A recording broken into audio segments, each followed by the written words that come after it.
आपण पाहत आहात संविधान मुखनायक डिजिटल न्यूज.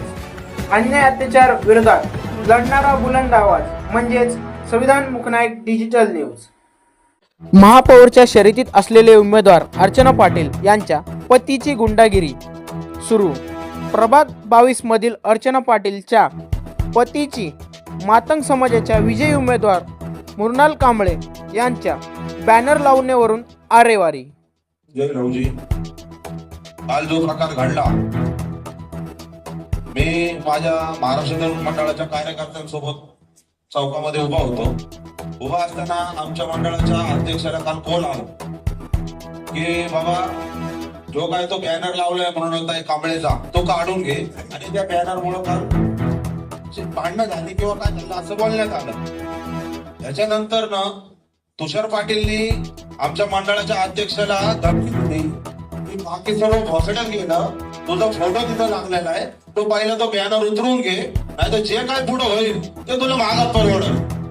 तर मी त्यांना हेच सांगतो, महागात परवडल किंवा नाही परवडल, काय परवडल ते आमचा मातंग समाज आमच्या माग खंबीरपणे उभा आहे.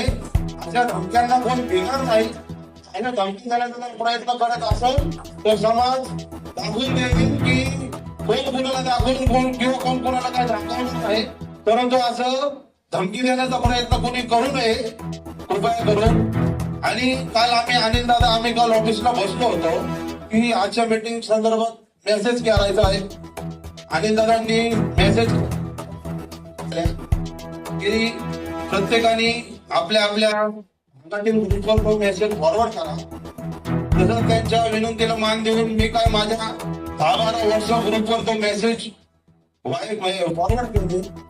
त्याच्यानंतर ना मला इथून निघाल्यानंतर ना खडक पोलीस स्टेशन मधून कॉल येतो, विक्की म्हणजे तुम्हीच आहेत का? मी म्हटलं हो. तर तुम्ही बापूंच्या ऑफिसवर आम्ही तिथं थांबलेलो आहोत. खडक पोलीस स्टेशनला मला तिथं वरती क्राईम कॅम्पच्या समोर बोलून घेतलं आणि सांगितलं की तू कशाला मेसेज करतो, तुला काय करायचंय, त्या दोघांची भांडणं आहे ते बघून घेतील, तुम्हाला तुमचा काय संबंध आहे याच्यामध्ये, कशाला तू वाद निर्माण करतो त्याच्यामध्ये. तर मी त्यांना बी ते सांगायचं, म्हणजे मी काल त्यांना सांगितलं. काल आमचे मित्र मनोज आप्पा क्षीरसागर यांनी देखील पोलिसांना सांगितलं की सर की फक्त ह्यानीच तो मेसेज फॉरवर्ड नाही केलाय, मी देखील मेसेज फॉरवर्ड केलाय. आमची कृती समिती, त्या समितीच्या प्रत्येक कार्यकर्त्यांनी तो समाजाचा मेसेज आहे म्हणून तो फॉरवर्ड केलेला आहे. तर त्यानंतर आम्हाला परत म्हटलं ठीक आहे, वरिष्ठांना बोलून तुम्ही तुमची बाजू मांडा. आम्ही काल वरिष्ठांकडे देखील ती बाजू मांडली की मनोज आप्पांनी ते साहेबांना त्यांच्या पद्धतीने ते सांगून घेतलं. माझं एवढंच म्हणणं आहे की ठीक आहे, तो मार खाणारा देखील आपल्या समाजाचा मुलगा असला, ते मारणारे जरी कोणी समाजाचे आपले बांधव असतील कोणी, तर या कालच्या घटनेमुळं कोणी कोणाला विरोध नसता केला तर हे भांडण नसती झाली. इथून पण माझी एकच सूचना आहे की प्रवाहामध्ये काम करत असताना कोणी कोणाला विरोध करू नका. कुठं काय भांडण होतील किंवा मारामारी होतील असं काय होणार नाही याची दक्षता घ्या. मी एवढ्याच सूचना मानतो आणि थांबतो.